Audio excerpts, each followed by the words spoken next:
څو سواله کار دې وکړ و هغه له وره نه هغه کار سره وکړ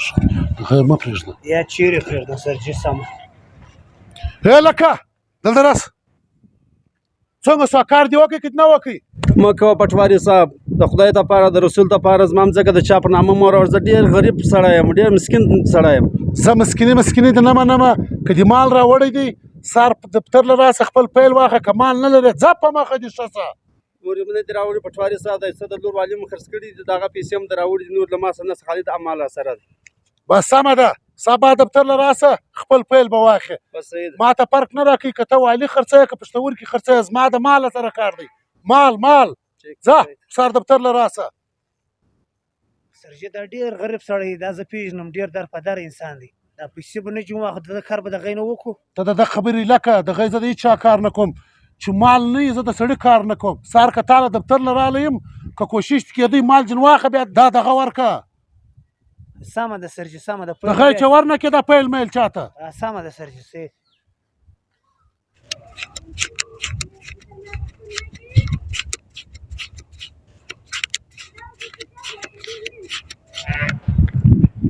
بابا څنګه صاحب خیر یې؟ څه حال دی زوی ښه یې جوړ اوس یم خیر زوی چیش دی بابا نن بعد به سر چې زه اسکوله ځم بس ما ته به زیاته خرچه راکړه ښه ولې بابا زه چې اسکوله ورشم نو ما سره کمه خرچه وي دوی سره زیات زما د کلاس لارښوون سره زیات وي په سمه ده زوی د دې بعد ستا زر روپۍ خرڅ دی زر و زوی ته به په سکول کې خلکو ته ځان ښکاره کې چې زه هم د عثمان پټواري زوی یم سمه ده صحیح دی بس ځه زوی ورشه سهار زه به زر روپۍ بیا درکوم دا سرجي ته مې ټلیفون کړی وایي چې دا سپین سرې زنانه بیا راغلې بس سمه ده اوس نو زه یم خوشحاله په سکول کې به کوچنیانو ته وایي چې زه هم د عثمان پټواري زوی یم معمولي خبره خو نه ده چا ټلیفون دی اسسټنټ ټلیفون دی الو وعلیکم سلام خیر سرجي هغه سپین سرې زنانه کونډه راغلې د هغه وایي پیل راکړه د چش پیل تا ته ما لس واره ویل ما چې پیسې نه یې درکړې چې هر څوک دله راغلو چې دا پیل میل ورنه کې سمه ده سرجي سمه ده چې پیسې درکړې بیا پیل ورکړه سمه ده سرجي صحیح ایسې دې ما خرابه یا الله ستا نظام دی ته چله ژوند دې څنګه لا شو دی بیدار چې دنه سګریټ راکړه سګریټ څه کوي ته راوړه سګریټ راوړه یا لکه ته دلته چش کې زه کور ته ستا په انتظار ناست یم چې دا ګولۍ راوړې ته دلته ولاړې تماشې دې جوړې کړې دي یاره زه ولاړ صابو ستا د لاسه نه موږ راوتی سو نه شی کوی سو نه د چا سره یې سمه دغه کولی هر ځای را روان یې دا ګولۍ راوړه دا ګولۍ راوړه هی څه وایې زویه زه د پلار یم ځه ولاړ سه یاره زه په عزت ولاړ سه بابا زه په عزت ولاړ سه کنې ولا ځه ولاړ سه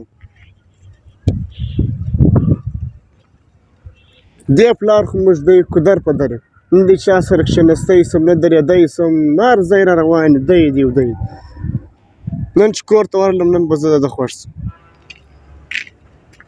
بوډا زه ته به دی وکړې دا خپله بستره به دې واخلې نور زه تا نسم برداشت کولی زما د کوره څه به ووځي یوه ورځ به ګولۍ راوړه بله ورځ به ناجوړه یم بل به چیشت دا زما در وس تېره ده بس ته خپله بستره واخله ښه په عزت زما د کوره څه ووځه هی څه وایې زویه زه د پلار یم تا دومره وخت دا پیسې ګټلې ستا دپاره د کومه ځایه مشان تاله راوړلو چې زه نن سپین ږیری سم زویه ته ما ته وایې ځه زما د کوره ووځه بله د یوه خبره نه منم ښه په عزت زما د کوره څه ووځه په عزت که پوهېږې ووځه که نه پوهېږې زه دا خلک د باندې بره کوم په بېعزتي دې د کوره څه بس هی څه وایې سلام علیکم وعلیکم سلام سرجي څنګه شکر دی خیر یاره نن ډېر ناولاده را سره وس ولې سرجي هغه زما زوی څه و هغه زه نن د کوره پسې واخیستله دا څه وه والله سرجي زه به یوه خبره درته وکړم وویې که دا خو ټوله ستا د لاس ولې که چیرې تا په دا زوی باندې حلاله خوړلی وای خیر خیریت به وای تا په دا زوی باندې ټول عمر دا د کونډه و د اعتماد خو د رشوت چې په خواړه یې ارامه دي په خوړل د هغو څه بیا د حلالو توقع نه کېږي د هغو څه بیا د ارامو توقع کېږي زموږ په معاشره کې اکثره دا رقم کېږي چې په زوی باندې رشوت هم خوري حرام هم بخوري نو هغه چې را ځوانان شي یا پلار په بېعزتي د کوره وباسي یا په نشو باندې اخته شي افسوس اوس په کار نه دی چې افسوس کوي هغه مخکې دا سوچ پر کړی وای دا د کونډې و د یتیم پر سر دې لاس تېر کړی وای د ارامه نه وای په خوړل نن به د خپل اولاد تا ته عزت درکولی نن به یې دی به په عزتي د کوره نه را ایستلی سرجي